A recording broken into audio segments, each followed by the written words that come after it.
जय हिंद दोस्तों। आइए हम लोग हिस्ट्री में मगध साम्राज्य के बारे में आज हम लोग बहुत अच्छे से जानकारी लेंगे। मगध साम्राज्य, तो मगध साम्राज्य का संस्थापक था बृहद्रथ। और बृहद्रथ जो था, बृहद्रथ का पुत्र था जरासंध। बृहद्रथ का पुत्र जरासंध मगध साम्राज्य पर शासन करने वाले कुल 7 वंश थे। इसका ट्रिक है हसीन मसूक शाह या हसीना मान सूक शाह। तो ह से हसीना हो जाएगा, ह से हर एक वंश हो जाएगा। और हर एक वंश का संस्थापक बिंबिसार था और अंतिम शासक नाग दशक था। सी से हो जाएगा शिशु नाग वंश। जो शिशु नाग वंश संस्थापक शिशु नाग था, अंतिम शासक था नंदीवर्धन। और न से नंद वंश हो जाएगा, जिसका महापद नंद था और घनानंद इसका शासक था। म से मौर्य वंश, जिसका संस्थापक चंद्रगुप्त मौर्य और यह बृहद्रथ इसका अंतिम शासक था। शुंग वंश का संस्थापक पुष्यमित्र शुंग और देवभूति इसका अंतिम शासक।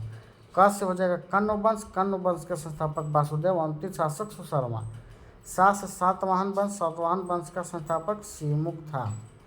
आइए अब अगला देखते हैं। तो आगे हम देखेंगे हर एक वंश की जानकारी लेंगे। तो हर एक वंश में स्थापना बिंबिसार ने 544 BC ईसा पूर्व यानी में हुआ था और इसका अंतिम शासक नाग दशक था। बिंबिसार, तो देखिए बहुत अच्छा से समझ में आ जाएगा यहाँ पे। तो बिंबिसार जो था, शादी किया पहले नर्तकी से, जो नाचने वाली थी आम्रपाली जिसका नाम था, उससे शादी की, जिससे संतान जीवक हुआ, जो चिकित्सक था उसी का संतान था। बिंबिसार का ही संतान था जीवक।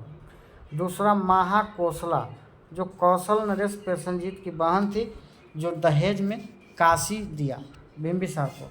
तीसरा शादी किया बिंबिसार चेलना से, वज्जित संघ की राजकुमारी थी चेटक की पुत्री। और चौथा बिंबिसार शादी किया क्षेमा से, मध्य प्रदेश पंजाब के थी। मध्य प्रदेश, मध्य नहीं मध्य प्रदेश। तो 4 शादी बिंबिसार ने किया था।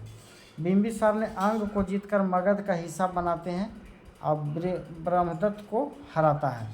बौद्ध धर्म का अनुयायी था बिंबिसार, महात्मा बुद्ध के समकालीन था। अवंती का राजा चंद्र प्रघौत पांडु रोग से ग्रसित था, इलाज इसका जीवक ने किया। बिंबिसार का पुत्र अजातशत्रु बिंबिसार का हत्या कर दिया। अब आते हैं, बहुत शॉर्टकट है, एकदम आसानी से समझ में आएगा। अब आगे है अजातशत्रु, पितृहंता इसे कहते हैं। इसका उपनाम कुनिक भी है। काशी को पुनः वापस प्रसेनजीत से ले लिया तो अजातशत्रु। शादी वजीरा से किया प्रसेनजीत की बेटी। अजातशत्रु का मंत्री था वर्षकार, वैशाली में फूट करवा दिया था। वैशाली पर आक्रमण महाशिलकंटक रथ मुसल। प्रारंभ में जैन धर्म का अनुयायी, बाद में बौद्ध धर्म का अनुयायी बन गया। बिंबिसार 52 वर्ष शासन किया, बौद्ध धर्म मनाने वाला था। और इसका पुत्र अजातशत्रु 32 वर्ष शासन किया। प्रथम बौद्ध संगति इसी के काल में 483 ईसा पूर्व में हुआ और ये राजगृह में हुआ और अध्यक्ष महाकश्यप और राजा अजातशत्रु था।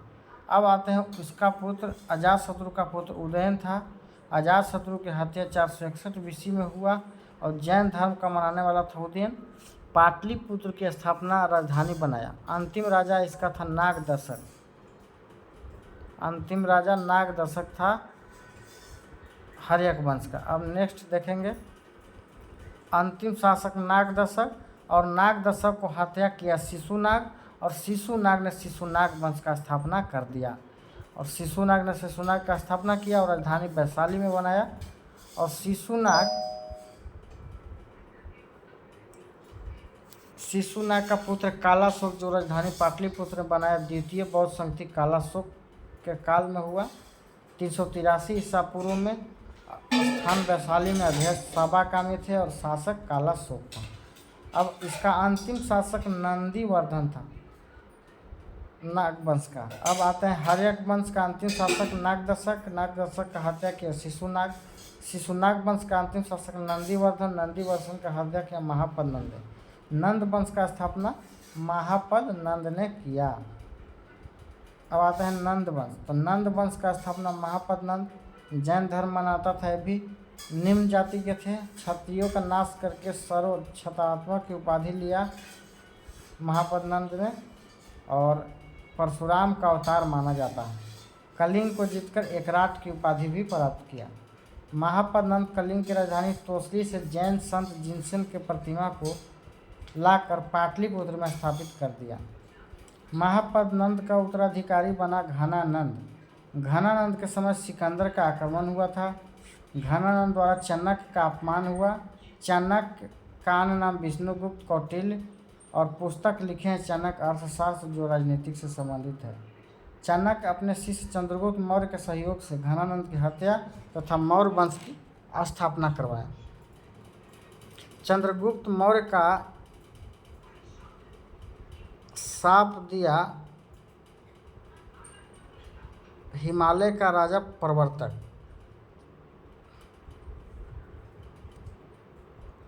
अब सिकंदर, सिकंदर के बारे में पढ़ेंगे, तो नेक्स्ट वीडियो में हम लोग सिकंदर के बारे में पढ़ेंगे।